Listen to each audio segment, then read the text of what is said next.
Hello, and welcome to Minding the Forest, a podcast of the Louisiana Forestry Association. I'm your host, Jeff Zeringue. In Minding the Forest, we'll talk about sustainable forestry, how important forests are to Louisiana and its economy, as well as issues in the forest products industry and how forests benefit everyone. We have with us today LSU AgCenter's Area Forestry and Wildlife Extension Agent for Central and Southwest Louisiana, Robbie Hutchins. That's a big mouthful. Robbie, welcome. Glad to have you here. Thank you, Jeff, and thank you, LFA, and I appreciate the opportunity to be here. Let's just talk a little bit about what you do. When we get calls to the LFA with landowners, especially with smaller plots of land, I say 10, 20, 40 acres, we often refer them to LSU or the Louisiana Department of Ag and Forestry to contact a forester and just to come see what they have. And it's often this landowners of that amount of forested land who are looking for some solutions or opportunities or something to do, and they really haven't managed their land yet. So tell us a little bit about what you do. The LSU AgCenter, our mission is to make the lives of the citizens of Louisiana better through education and innovation. And so the LSU AgCenter has several forestry and wildlife extension agents scattered across the state in each region to help educate people about some of the things you've already talked about. Many landowners do not understand all the things that go into forest management or wildlife management. And so they come to us to help give them the answers they need to help them manage their property. So you ask me what we do or how we help. We get a plethora of questions each day, and it could be on anything from what's going on with the tree in my backyard to how do I best manage my 40 acres of timberland, or goodness gracious, I had damage from a hurricane or ice storm. What are my next steps? So that makes it very interesting to work for the LSU AgCenter. And so we get to meet a lot of nice people. We get to help a lot of nice people make the decisions they need that helps them financially and helps their property from a stewardship and ecological standpoint. So I know that does not pinpoint any one thing that we do, but again, we cover a wide swath to try to assist the citizens of Louisiana with their forest land and with the recreation opportunities that their forest land offers to them. Let's talk about timber for a little bit, especially with smaller landowners. It's very difficult for them to have any harvests because, they may have only 10 acres or 20 acres and to get a logger out there. But they're savvy. They're watching the news. They're seeing the price of lumber go up and they're thinking, well, maybe it's time to sell, but I've never done that before. I've got this property from my parents or my grandparents. It's been passed down, and I'm really not sure what to do. What's the most common issue approaching that you find with the landowners you encounter? So, Jeff, that's one of the things that I really enjoy and with the LSU AgCenter is the ability to interact with people that's in the exact position that you described. Most of those folks do not know where to go. They are kind of uneducated about what's going on their property. And my goal and the goal of the other extension forestry agents is to prepare that person or those people. Sometimes there's multiple heirs on a piece of property, so we may deal with a group of people from time to time. We try to prepare them and educate them on how to conduct a timber harvest, what is actually out on their property. And many times we may do that either through a phone consultation or by what we call as a site visit, where we actually go to the property, meet with the landowner or landowners, whichever the case may be, and do a visual inspection and talk about product classes, general discussion about stumpage pricing. We try to get them to the point where they're either able to talk to a timber buyer or to a forestry consultant that may be representing them through the timber sale process. And so that's our goal, is to educate folks so they become an educated consumer on what it takes to harvest a tract of timber. We talk about everything from pricing to contracts to what to expect reasonably, time frames. And you're right, many of these folks own small tracts of land. And the smaller the tract of land, the better it has to be prepared prior to a timber harvest. And what I mean by that is that smaller landowners, the return for a logging contractor or timber buyer is much less than it is for a large tract. You may have to do the same amount of legal work to buy 10 acres that you would to buy 1,000 acres worth of timber.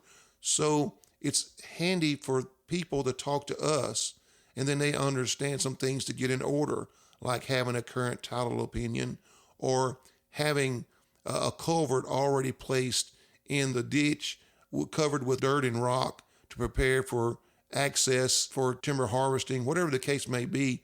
Those little tidbits of information we're able to provide actually allows us to help those landowners make their timber more marketable in a very competitive environment.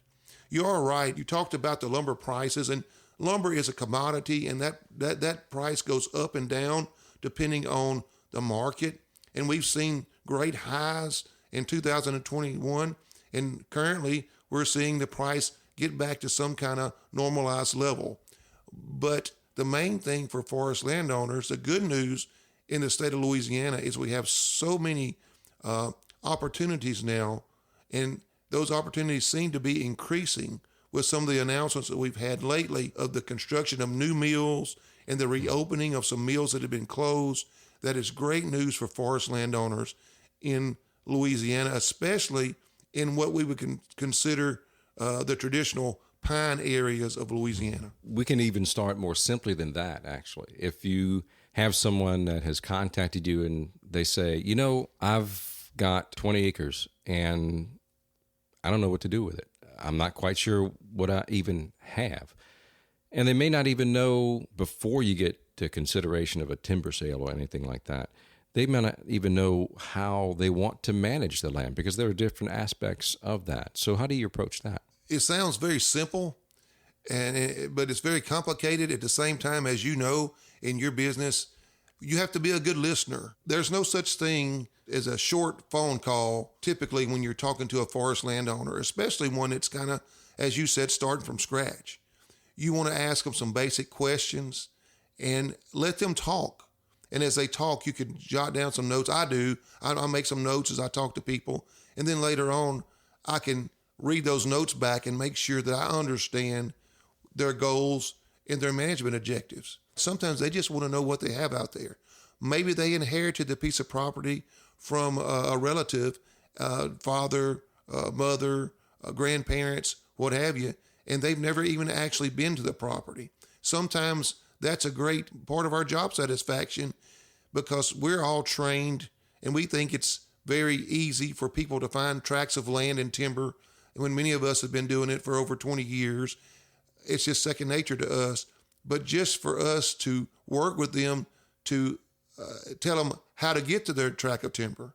And then if we can meet them out on the ground and walk around a little bit and show them what they have, what a rewarding experience for us and also for the landowner. And so you'd be surprised how many landowners like that had never seen their property until they contacted somebody like me with the LSU AgCenter, and we were able to help them find their property and let them get on their property. And then it kind of goes forward from there. They may have an idea about what they want, but again, where is their property along and in what condition is their forest to get to where they want to go?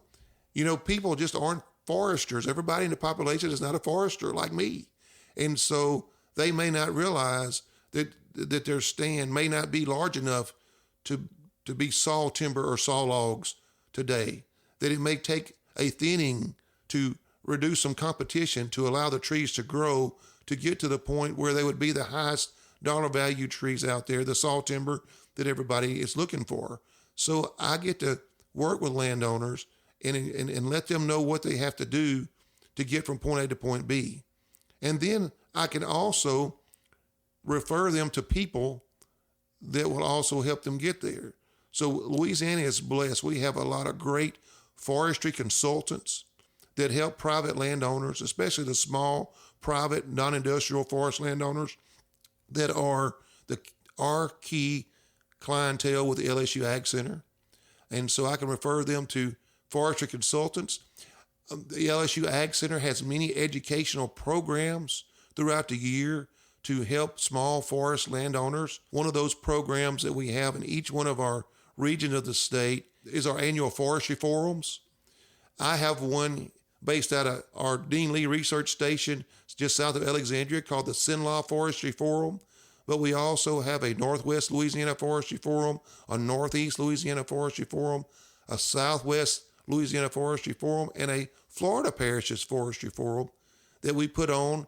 And our target audience, again, is small, private, non-industrial forest landowners to come and learn about current issues in forestry, that what's going on politically, what's going on from a research standpoint, what's going on from a timber marketing standpoint, those things, to get people to have face-to-face interaction with some of the movers and shakers in the forestry community, if you will, like Buck Vanderstein with the Louisiana Forestry Association and some of the other folks that come and help us educate our landowners.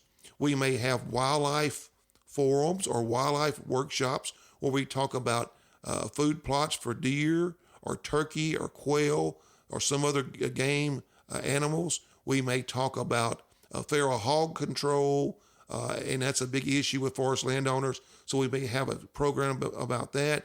We try to run the gamut of anything that we think would be commonly encountered by a forest landowner in Louisiana. We try to have educational programs about those and to teach landowners and to educate landowners about what they have. In coordination with the horticulturalist with the Central Louisiana LSU AgCenter office, do tree health inspection, or I've seen you've offered a video to check your trees, to know what to look for, things of that nature. And you don't have to have a whole big plot of land to do that. You could be in an urban area or maybe just have a large lot in a suburban area to have several trees. But that's an important part of what you do as well, is correct? Yes, Jeff. One of the things we do is we call them shade tree care and urban forestry.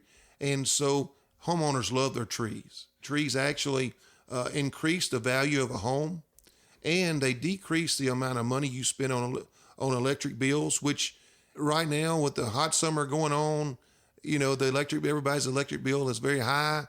A little shade goes a long way. So, trees are very valuable, whether it's in a forest or it's actually in somebody's backyard.